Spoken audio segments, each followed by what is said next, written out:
ဒီတစ်ခါပြောပြချင်တာကတော့ဂီတာကော့လေးတွေထဲမှာဆိုလိုတွေဘယ်လိုတီးကြမလဲပေါ့အဲ့ကောင်းစဉ်လေးနဲ့ပြောပြပေးမယ်နောက်ပိုင်းကြလို့ရှိရင်အခုတော့လောဆယ်ဒီကော့တစ်ခုချင်းစီထဲမှာပဲဘယ်လိုတီးကြသလဲဆိုတဲ့ဟာတွေကိုရှင်းပြပေးမယ်နော်အဲ့မှာအဲ့ဒါပြီးသွားတယ်နောက်ပိုင်းကျရင်တော့မုတ်ဒီဖာတွေအကြောင်းလေးရှင်းပြပေးပါမယ်မုတ်ဒီဘယ်လိုတီးကြသလဲဆိုတဲ့အကြောင်းလေးတွေကိုတစ်ခုချင်းပေါ့နော်မုတ်9မျိုးရှိတယ်အဲ့9မျိုးက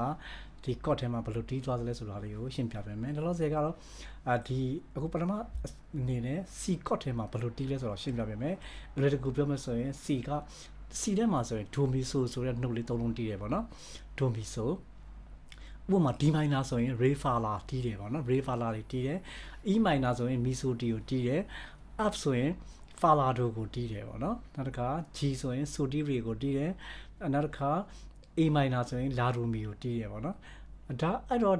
ဒီမှာကော့ကတော့ဒီ diatonic notes ထဲကဒီဟာလေးကတော့ရပြီပေါ့နော်အဲ့ဒီမှာမှကိုကဒီ guitar chord တွေထဲမှာပဲကြည်ရင်းတွေကိုသူကဘာတွေတီးသလဲဆိုတာလေးတွေကိုကိုယ့်ဘက်ကိုတက်သွားလို့ရပါတယ်ဒီလိုဆိုကတော့ဥပမာ C ဆိုရင်ဒီလိုတို့တွေခြင်ကြတဲ့အခါမှာ C က do mi so တွေတီးပါတယ် do ဒါ mi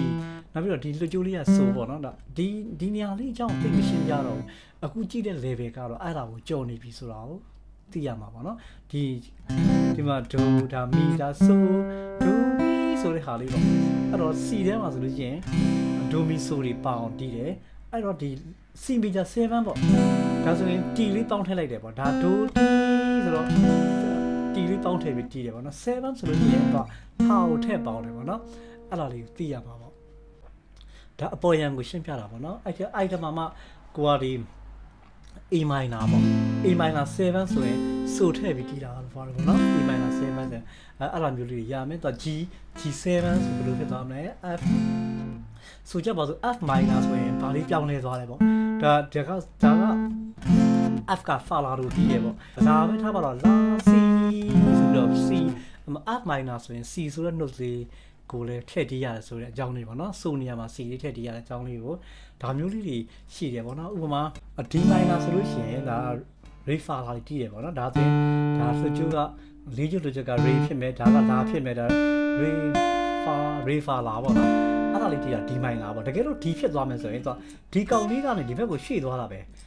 ဒီလိုလေးကနေဆို D ဖြစ်သွားတဲ့သဘောလေးပဲအဲ့ဒီခါကျတော့ဒါ fa check လေးကိုသုံးသွားတာပေါ့နော်ဒါထားလိုက်တော့အခုလောလောဆယ်တီးမယ်အဲ့လိုမျိုးရှင်းပြတာရပြီတီးမယ်ပေါ့နော်တီးတဲ့ခါမှာတို့ရင်ဒီ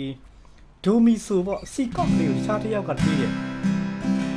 C chord လေးရှားတစ်ယောက်ကတီးတဲ့ခါမှာကိုကဘာတီးမလဲဆိုတော့ do ရဲ့ mi ရဲ့ so ရဲ့ပါနေရမယ် do ရဲ့ mi ရဲ့ so ရဲ့ပါနေရမယ် do mi so အဲ့ဒါရင် do mi so တွေပဲတိုင်းတီးနေတော့မရဘူးso mi do so mi do so လို့မြတ်လိုက်အဲ့ဒါကြီးပဲတီးလို့မရအောင်အဲ့ဒါဆိုရင်တော့အပက်ကြီးဖြစ်သွားမှာပေါ့နော်အဲ့တော့ do mi so တွေတီးလို့မရအောင်အဲ့ထဲမှာဒီသူ့ရဲ့ဒီနီးပါးတုံးလေးတွေပေါ့နော်အဲ့အိမ်လေးချင်းကက်ရအတန်လေးတွေကိုထည့်သုံးလိုက်တဲ့ဟာလေးကိုထည့်သုံးတယ်ဥပမာ do ဆိုရင် do di do တီးလို့ရဥပမာ fa အဲ့ဒါ do di do re do အဲ့ဒါလေးတီးလို့ရတယ်နောက်တစ်ခါ mi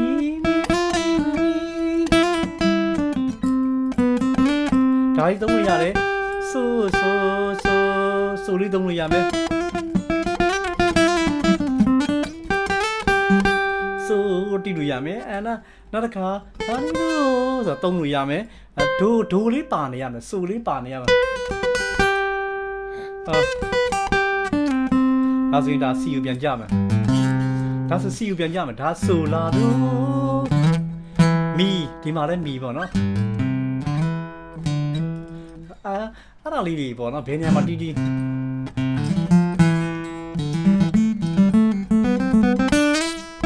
အော်အဲ့လိုလေးတီးလိုက်လို့ရတယ်အဲ့မှာဒိုရီဆိုတာတုံးကျုပ်တို့ဆိုလေးထည့်လိုက်မယ်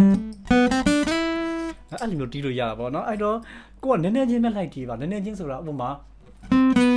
ဒိုဒီဒိုဒါဆိုရမယ်ဒိုရီ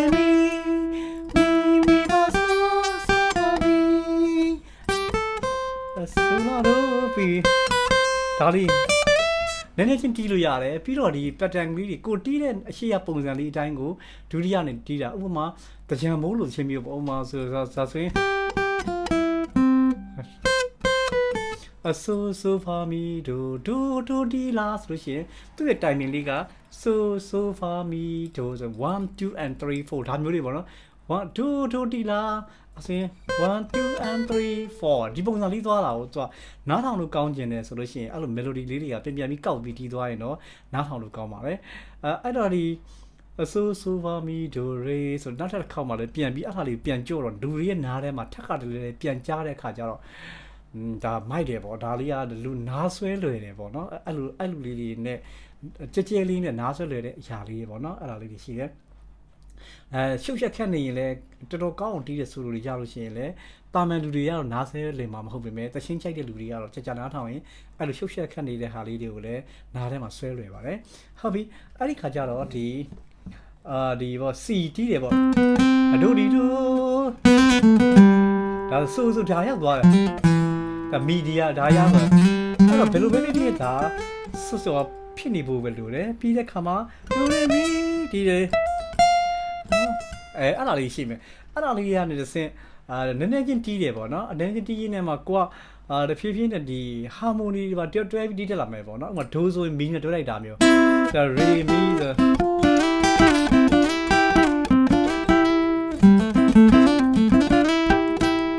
အဲ့ဒါမျိုးကိုဒါဒိုးဆိုရင်မီနဲ့တွဲမယ် re ဆိုရင်ဟာတစ်ခုကျော်အတန်တစ်ခုတွဲမယ်အဲ့ဒါလေးတွဲပဲနောက်တစ်ခါကျိုးကျော်ပြီးတီးမယ်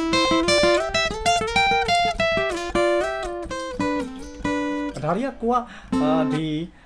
တီးချက်လာတယ်ပေါ့နော်ကိုတီးခဲ့တဲ့ဟာလေးတွေကိုထည့်သုံးလို့ရတာပေါ့နော်ကိုလေ့ကျင့်ခဲ့တဲ့ဟာလေးတွေဥပမာ octave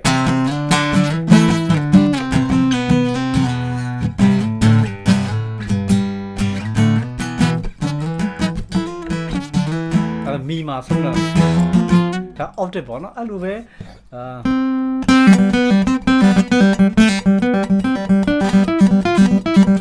ဘယ်လိုပဲတီးတီးဒိုဆိုတော့ဒိုဆိုတီးဆို